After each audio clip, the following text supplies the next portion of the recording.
ni moom seetaan ñu te bu ñu laay fee moo cee jiitu mooy gis commentaire et tout. xam naa des fois du ñàkk mu xaw ñoo xool rek xaw ñoo mere. moom lu ñuy def ak lu ñuy dugg lu ñu wax yëpp ma nga ci biir. mi ngi ci biir loolu ba jaar waaw loolu am na. Mokhtar te xoolal nag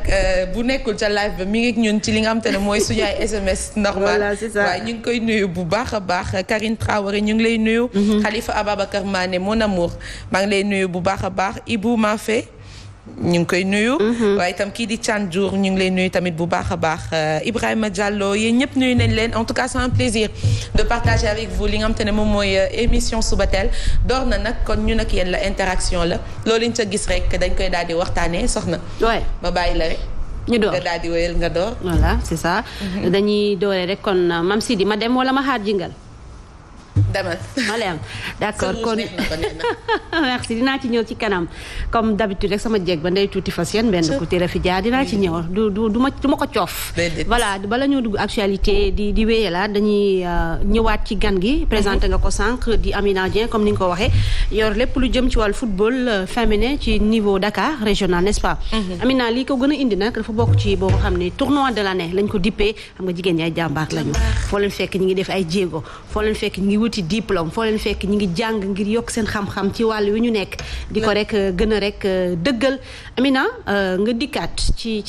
li nga xam ne mooy tournoi bi nga xam ne door ngeen ko naka la demee. waaw soxna balaa may dugg ci loolu rek dama jóge si équipe aussi te mënuma dugg carrément ci waxtaan bi te nuyu ma sama waa équipe di Amazone de Grand Yoff parce que comme ni ngeen ko waxee sànq maa ngi Ligue de Dakar mais tey li tax ma nekk Ligue de Dakar c'est parce que club bi ma nekk dama nekk ci club tey waa Dakar wóolu ma teg ma foofu donc maa ngi nuyu waa Amazone de Grand Yoff di jël nuyoo bi nag di ko teg ci loxo Jibi suñu président ak Pam Ndiaye di nuyu aussi suñu waa kër yëpp sama yaay Seynabou Wade di nuyu Nafi bi ma àndal parce que tournoi bi yëpp tey bëri na ci lu bëri loo xam ne aw moon jot moom may jàppale di Nafissatou Diba moom laa àndal tey ba fii di nuyu Ami Lam tamit bu baax a baax. bon tournoi bi comme ni nga ko gisee rek ren lañ koy door a tàmbali mu nekk suñu première édition parce que bu leen fàtte ni football féminin moom depuis existence am ba léegi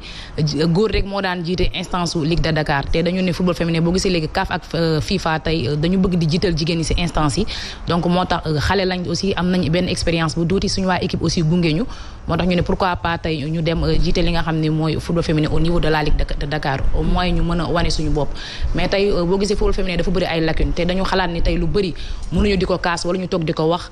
sans autant que ñu def dara donc ñu xalaat ni war nañ mën a def benn activité boo xam ne nii xëy na peut-être si finale bi wala demi-finale tey dinañ inviter toute la presse sportive pour mën a wax ci li nga xam ne mooy football féminin aussi sur le plan médiatique ñu gis ni football féminin tey ñu bëri sax xamuñu ndax football féminin mi ngi exister mu doon loo xam ne daf ñu metti aussi tey match yi nga xam ne tey ñu ngi koy jouer les matins dafa am ay points yu bëri yoo xam ne tey moo waral tey ñu tëgg tournoi bi nag regrouper toutes les équipes féminines de Dakar première ak deuxième division parce que bu ñu ne les équipes de Dakar rek du ñu jël club yi nga xam ne moo nekk ci kaw donc ñu xalaat ni jël première équipe yi première division yi ak deuxième division yi regrouper leen pour mën a jouer le comme ni nga ko waxee léegi le tournoi de l'année mu nekk tournoi boo xam ne nag bëgg nañ durant les 4 ans parce que sama mandat 4 ans la au niveau de la Ligue de Dakar bëgg nañ chaque année inshallah ñu koy def mu gën a màgg ba xëy na peut-être année yi topp sax pourquoi pas ñuy invité yenn équipe ci région yi ñu jumelé ak équipe Dakar yi donc loolu moo waral ñu tëgg tournoi bi di si invité ñëpp nag di invité toute la presse sportive ñu ñëw jàpp si parce que bëgg nañ jëmmal football féminin bu baax a baax parce que sigam FIFA tey moo jël ay milliards di ko investir ci football féminin donc ñoom it ñun lu ñuy xool mooy tey ñoom dañuy xool ndax jeunesse bi nekk Sénégal ndax am nañu capacité pour tey doxal li nga xam ni ak jëmmal football féminin bi moo tax ñun en tant que jeune tey ñu ñëw jéem a dëggal suñu bopp si yenn instance yi tëgg tournoi bi xam nga gars yi nag ñu ngi siy jàpp di si nuyu sama président Malick Thiam parce que moo nekk le président de la Ligue de Dakar di si nuyu Ousmane Thiané Sarr ak ministre Mimi Touré parce que ñu ngi dugal seen loxo bu baax a baax ci tournoi bi waaw maître Augustin Senghor ñoom gisaguñu leen ak Matar Ba ak Ablaye Sow moo nekk président Ligue amateur te football féminin c'est amateur ñu leen woo aussi ñu jàpp si bu baax parce que lii tey dafay permettre jigéen ñi ñu am benn tournoi pré-saison parce que ñu ngi dugg ci championnat dina leen permettre au moins seen jambe yi am quelque chose pour que tey Dakar bëgg nañ chaque année ñu nekk équipe boo xam ne mooy jël championnat bi donc loolu pour mu am il faut que ñu mën a organiser wu gars yi aussi jàpp si parce que man kese mënu ma ko def il faut que aussi ñu am ñoo xam ne tey dañuy dooleel jëmmal ñu jàppale ñu sur le plan financier ak matériel bu baax a baax loolay dëgg Fama. waaw li mu wax nii xam nga am na solo nee naa la ay jàmbaar lañu te it amuñu demi mesure bu ñu sóoboo dañuy dem te li mu wax ci football féminin tam moo ci daal di am. njàppale dañ ciy daal di baax soxla ñëpp ñi nga xam ne ay autorité sportive lañ nekk ci dëkk bi ak boo nekkul autorité sportive sax war nga cee mën a jàpp. loo xam ne ñoom bu ñu ko defee dina permettre équipe yi war a compétir ñu am dara ci seen jambe bi pré-saison lay doon day am solo bi ngeen dooree ñaata équipe la woon ak ñan équipe ñoo participé woon. waaw ba ñuy door 7 équipes la parce que Dakar 7 équipes moo fi nekk muy Amazone de Grand Yoff Dakar Sacré-Cœur GA Fass am na USPA am na Sirène aussi de Grand Yoff Aigle de la Médina donc ak AFA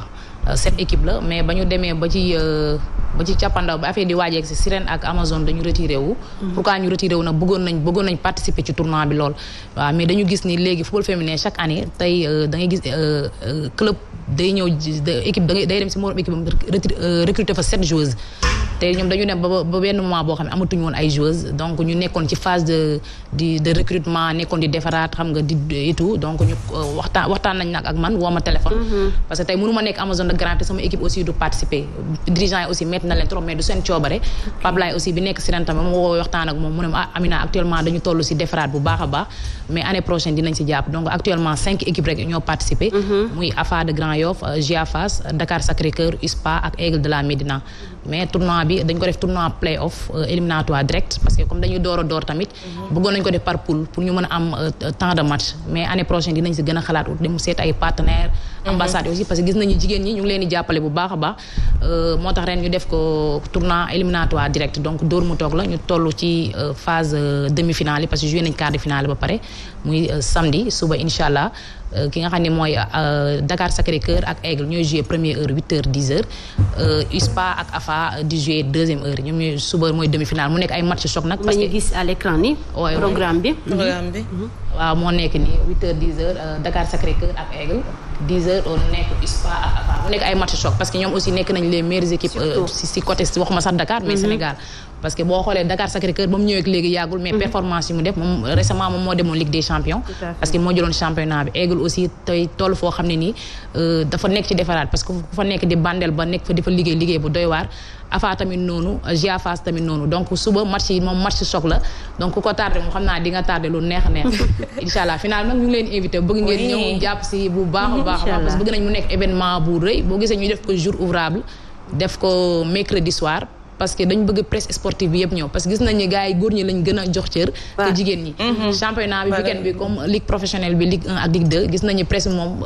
pour ñu ñëw si jigéen ñi du ma ne xalaatuñ ko sax mais góor ñi lañuy gën a dem parce que xëy na peut-être seen promotion foofu lay gën a jàllee moo tax ñun pour une première ñu finale bi ñu bëgg ko def jour ouvrable def ko mercredi soir au moins ñun ñëpp ñu mën a ñëw mais incha allah yii di ñëw dinañ ko def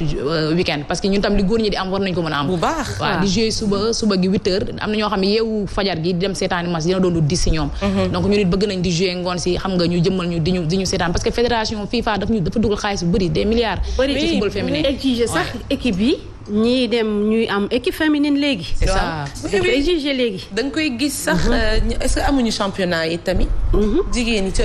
Europe. bien sûr gis nga Lyon ak Paris Saint-Germain rivalité bu metti mooy ne seen diggante. Lyon équipe bu mag la am ci wàllu féminine te gis nañu ay Sénégalais doomu Sénégal yu bari di jóge fii di dem France di football ci jigéen ñi loolu day lay wan ne rek am nañu jigéen ñu am talent am performance boo xam ne mën nañ ko prévaloir fii jëmmal ko mu am njëriñ boo xam ne dina ko feeñal. loolu sax Neymar Diakhaté moom moo nekk premier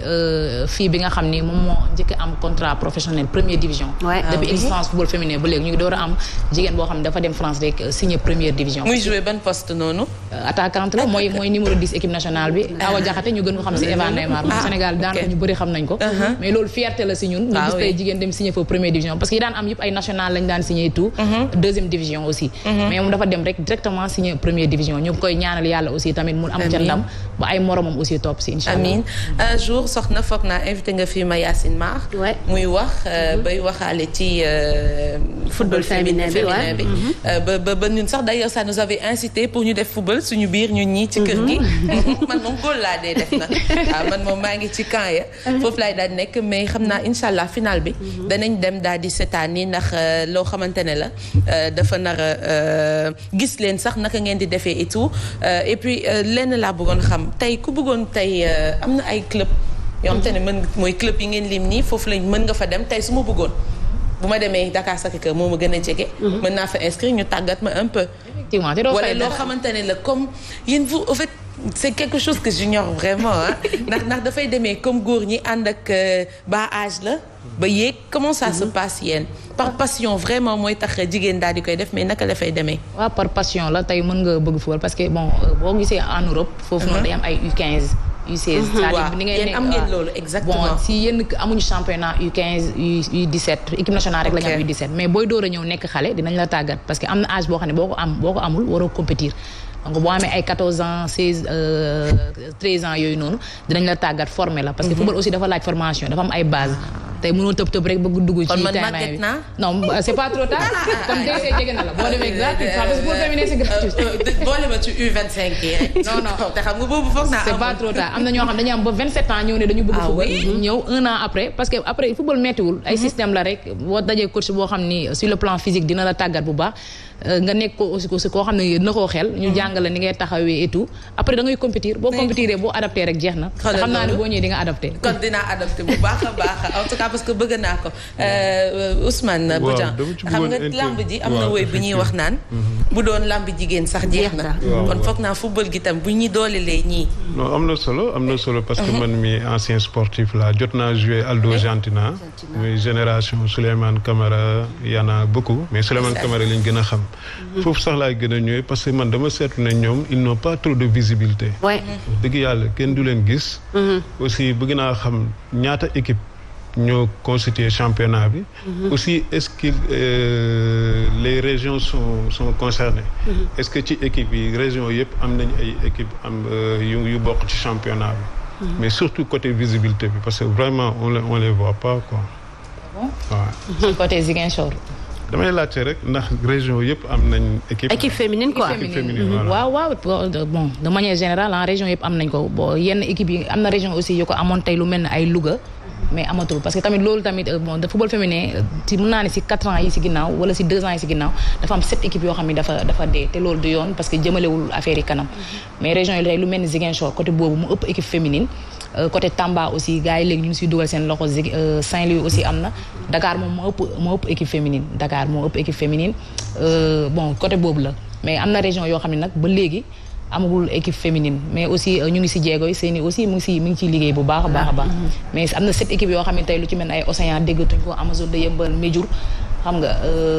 Louga aussi Pout yooyu yëpp amoon na ay équipe féminine récemment ci ginnaaw 2 ans ci ginnaaw mais yooyu yëpp tey dafa dee donc équation bi mooy lan moo tax tey loolu nekk na ci jéego yoo xam ne tey ñu ngi koy dox parce que idéal bi mooy Sénégal région yëpp am équipe féminine comme garçon yi ni mu koy amee te comme ni ko soxna doon waxee léegi tey CAF dafa ne d'ici 2 ans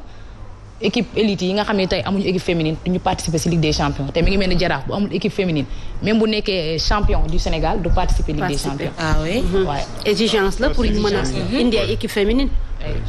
exigence la pour ñu mën a am équipe féminine parce que loolu day jëmmal équipe féminine te boo xoolee ay France championnat Europe tey club yu bëri mën naa ne club yëpp léegi dañ leen ko exiger club yëpp dañu am équipe féminine ba pare foofu noonu li góor ñi di fayeeku loolu la jigéen ñi di fayeeku yéen le problème c'est quoi fii nii daf jigéen ñi ñoo ñëwul wala ñoom ñoo ci doxul tam pour am ko c'est que dafa am benn nga baal ma rek Amina dafa am tamit benn vision péjorative bu ñu doon am ci jigéen buy football xale yi danañ ko fowe nii mais duñ ko jëmmal parce que am na équipe yoo xam ne tax muy dee dañ dul am relève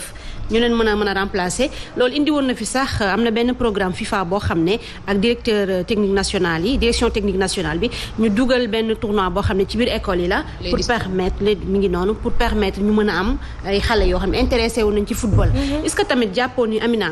xëy na ay jéego yu bari ñu ngi koy def ci foot féminin wax nga ko sànq seeni ak ñi mu àndal ak fédération xëy na ñi ngi def ay jéego waaye gisoon itam dañoo war a reculer pour mieux sauter ñu toog xalaat ni canevas bii lañ war a jaar pour benn année wala 2 ans yoo xam ne promotion foot féminin rek la ñuy def pour nit ñi mën cee bàyyi xel tey ñu def ci moyens yi comme ni ñu ko waxee sànq pour mën leen gën jàppale. bien sûr parce que soxna football bi léegi nekkatul foo parce que bu demee tey ba FIFA tey di si investir ay milliards parce que football féminin ñun dañu am suñu budget boo xam ne bokkul ak góor ñi kon ñun lii yoon mooy dañu waroon am suñu compte bopp au niveau de la fédération club bu nekk tey waroon na si gis moom bu baax a baax tey petite catégorie boobu ngay wax bokk na tey ci tournoi bi bokk na ci thème bi ak points yi nga xam ne tey dañ koy xeex tey pour club yi di ko am parce que imaginez tey Amazone de Grand Yoff ak yenn équipe traditionnelle bu ñu amoon relève am benn U15 wala U16 tey bu FIFA indee daan bi tey si yenn équipe yu mag yi tey yenn joueurs yi bu ñu demee foofu ñoom dinañ mën a yéegal seen relève yi. tout à fait mais tey décision bii ñu jël. man gis naa ni tey maa leen ko wax fii tey ci plateau bi 2 ans ci kanam di ngeen gis tey équipe traditionnelle yu bëri dina dee lu tax. parce que au Sénégal on n'a pas assez de joueuses. tey bu Jaraaf taxawee ne dafa bëgg équipe féminine génération foot taxaw tey Cheikh Seck ak Mari Touré ñoom am nañ moyens yi bu ñu nee tey xam nga football féminin c'est amateur dans les normes warul am fay mais tey lu ñu mel Dakar Sacré-Cœur AFA ak USPA tey xëy na seen président yi ñoom am nañ doole lool ba ñu di fay yenn joueuses yi tey loolu moo tax tey sax actuellement Amazone de Grand Yoff ak Siren bokkuñu ci tournoi parce que joueuses yi bëri tey dañuy dem ci yenn équipe yi tey joueuses yi doo leen blâmer parce que tamit xëy na peut-être ñoom seen poste la ñuy xool tey bu ma nee damay fay 75 000 francs benn joueuse wala 100 000 tey équipe benn moom amul moyen pour def ko. transport rek lay joxe. te yow ñu am ñu la yaakaar da ngay dem jouer ci équipe bële. xam nga donc fédération li mu war a def mooy tey amoon nañ benn fonds Covid boo xam ne dañ ko joxoon muy $500,000 du ma jug di ko wax chaque jour ñu ne ma yow affaire xaalis parce que xaalis tey mooy defar lu bëri. dañoo am suñu budget. ba ñu ko joxee fonds Covid la dëgg la jox nañu première tranche 3 millions joxaat deuxième tranche 2 millions si je ne me trompe pas. mais tey idéal bi mooy. xaalis boobu yëpp presque 297 millions Sénégal club féminine yi bëriwul lool. je pense que première division bi 14 équipes la deuxième division bi aussi 14 équipes bu bëree ba bëri mën naa jum nag mais tey mënoon nañ jël équipe bu nekk jox la 10 millions ni la nag rendez-vous d'ici 2 ans nga am petite catégorie par force su ko am ku ko amul dootoo bokkati dëgg la mais tey bu ñu joxee benn 3 millions wala 2 millions xam nga joxe ko noonu après bon c'est juste que xëy na peut-être pour noppi loo leen wala soit pour ñu jox leen parce que Sénégal dafa gaaw a doylu mais football bi projet la boo xam ne da nga koy teg tey doo xëy rek bëgg am petite catégorie mënul nekk mais fédération li mu war a def xam ne ni ñun am nañ suñu budget tey nañu jël club bu nekk Sénégal jox la 10 millions ne la 10 millions yi joxuñu leen ko sànni ko ut leen si ay matériel wala jox la 5 millions wala 7 millions jox la ay matériel ay loisirs yu bëri. ne la nag def suivi bi. ne la nag d'ici 2 ans suivi bi mooy d'ici 2 ans boo amul équipe féminine yow bokkatoo. tey loolu bu ñu ko defoon tey équipe yu bëri dinañ sauvé wu mais tey ak décision bii CAF jël. tey bu Jaraaf ñëwee ak génération bi dañu bëgg équipe féminine maa di ne man joueuse bu nekk mën naa la fay 150 000 wala lii joueuse yëpp dañuy bàddeeku dem foofu lu koy liggéey da ngaa bëgg dara tamit ñoo fi nekkoon di liggéey Amazone ak yooyu parce que ñoom tamit ay club lañ yoo xam ne c'est des clubs traditionnels président yi aussi dee ci parce que subvention yi demeewul noonu lool ñoom ñu ngi def seen kéemtulaay kàttan pour di jàppale joueuses yi mais xëy na peut-être seen doole moo jëmewul kanam lool c'est ça Ousmane waaw man li ma ko ciy dolli rek mooy léegi lépp business la gis nga Madi Touré boobu ngay wax fi mu jaar sori na ñun bi ñu nekkee Aldo mënuma la wax ñaata joueur la jël ci ñun alors que normalement Monaco moo amoon priorité donc pour vous dire c'est une guerre. Merci. man li ma leen di conseiller en tout cas mooy essayer de faire des partenariats ak yeneen club français yi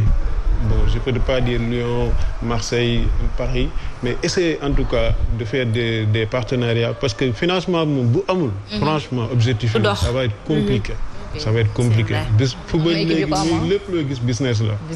voilà Lyon boobu ngay wax moo nekk partenaire Dakar li ngay def nii déjà c'est quelque chose. mais il faut ngeen yokk na. loolu daal laa am lu ma ciy dolli rek. En tout cas gàcce ngalaama am na ku ne léegi nii que Jean-Pierre j'hallucine ou quoi les footballeurs et footballeuses ont le même salaire en Europe.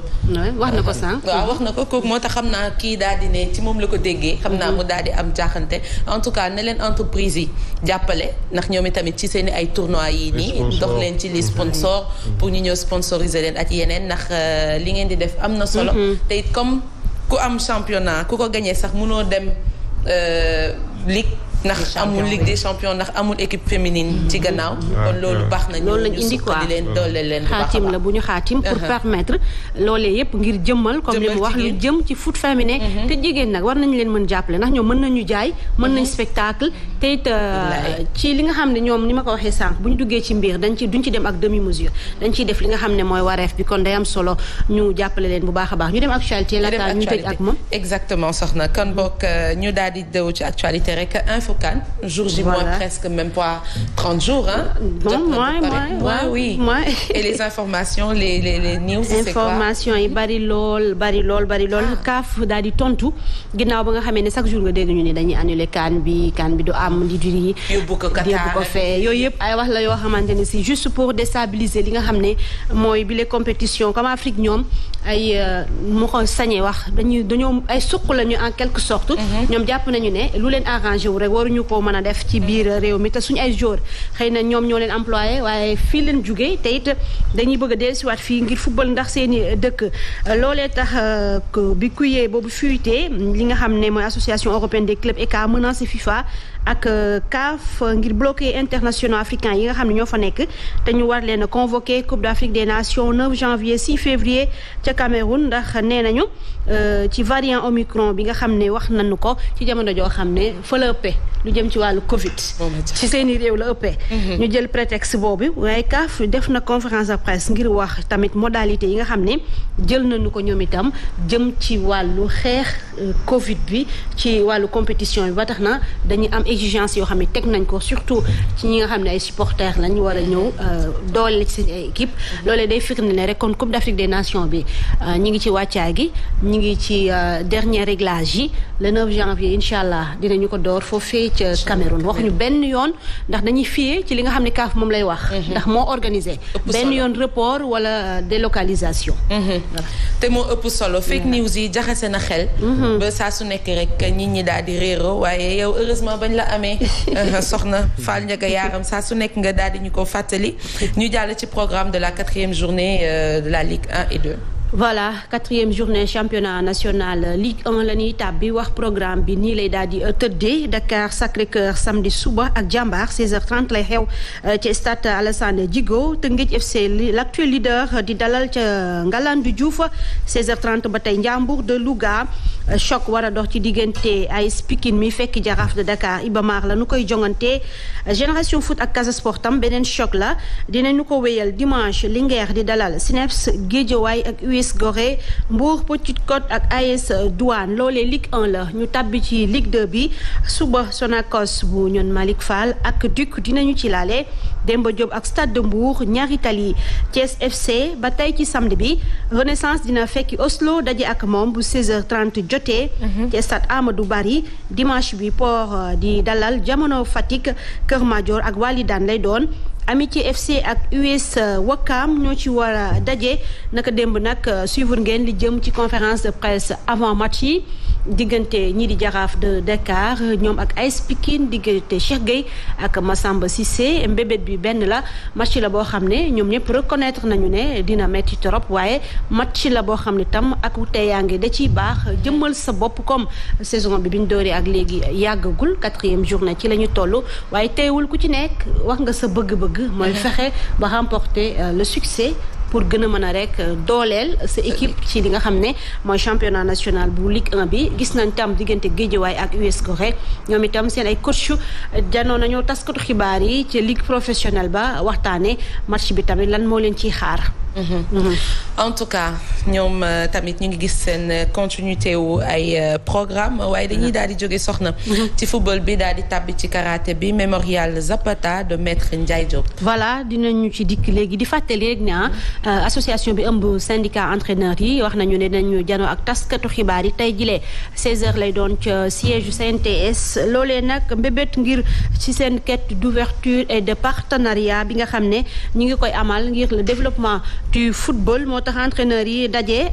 am ci gan nag Serge Bix boo xam ne mooy président association des entraîneurs ca Luxembourg moo leen seet si Fama ngir ñu waxtaane comme ni ma ko waxee seeni mbébét Cheikh Gueye ak ñi mu àndal ñun Badara Sarr ñoom ñëpp fexe ba développer le football au niveau local. wax nga ko karaté ñu waxtaanee mémorial Zapata maître Ndiaye Diop ca Yëmbal la daal di nekk ñoom itam dinañ amal lu jëm ci 15e édition bi du 17 au 19 lay am foofee kon ca Yëmbal Nord dina regrouper lu ëpp 300 combattants ñu jugee ci juróomi dëkk yu bokkul Sénégal gi Gambie Mauritanie Mali ak Guinée lay doon Fama. Inch'Allah soxna xam naa tey nag kii amul lundi lay am saa laa koy faral di gis wala mercredi Tafa le philosophe waaw Tafa le philosophe lundi lay ñëw parce que bu ñu joué le week-end moom de bu tànnee benn match lundi mu ñëw décortiquer match bi jox la ci comme tactique yi technique yi ngay wax léegi nag dama ko bëgg a xaar moom Tafa le philosophe sas nañ ko ci foot féminin bi ndax bëgg naa mu wax ma technique yi ak tactique yu jigéen ñi joué dana ci am solo lool soxna Fall saa su nekk nga andil ñu li nga xam te ne moo ñeel ci wàllum sport waaye laata ñuy dellusiwaat ci yow ak sa invité bëgg naa ñuy dalal ki nga xam te ne mooy suñu stas suñu sang bi Oustaz Mouhamed Mbaye saf mag ñi saf ndaw ñi góor ñi jigéen ñi rawatina suñu maam yeeg yaay yi macha allah ndax la ngay wax saa su nekk ab njëriñ la ci ñun daal suñu gën di mbindeef bi buñ ko gënee bëgg sallallahu alayhi wa sallam yow it bokk nga ci ndax bés bu ne nga fàttali ñu ay ca law naa sabat xadruhu ayatuhu izaman أحسمه حين يدعى دارس الرمم صاحب ناصر الحق بالحق طلعت الحق بالحق من الحق إلى الحق حق حقائق والحق حقه ولا حق يحق بحقه وعلى آله وصحبه ومن تبع الهدى بهدي إلى يوم الدين وجانغ مدينة نلو borom pavillon bu verte bi sallallahu alayhi wa sallam doom ju nekk bu dee jullit sa mébét mooy jël sa ay wayjur yóbbu leen ñu daal di dem Makkatal Mukarrama buñ fa jógee dem Medina daal di ziyaari yonent bi sallallahu alayhi wa sallam faamana bi dafa ni maxtulitu xubbi fi xalbi ahadin ilaa wa harrama allahu jasaduhu min an naar yonent bi nee na xol boo ibbi boo fa fekkee lu toll ni pepp suuf ci xol boobu mu leer ni bëgg na ma man yonent bi garanti naa yaram ba ëmb xol boobu araam na safara macha allah maa ngi lay nuyu di la ziar bu baax a baax di la yéegi sa yéeguwaay moom nag sama chéri la yàlla def na loolu ñun ñaar non non bul la woon parce que nag attention damaa jaar ci kër gi faaw nga xam ni da nga fay am wujju si jotaay bi. moo tax it yow man oustaz ngay fair play. j'essaie d'être professionnel oui mooy de t'introduire comme ni mu ca waree soxna. waaye bu ma toppee sama xol. waaw kii du ma ko tudd. doo ma ko xoolee xool ma sang ba ci Medina rek. boo ma ci xoolee lépp dina ma xool loolu. ndax ci sama ay nawle la ma tudd.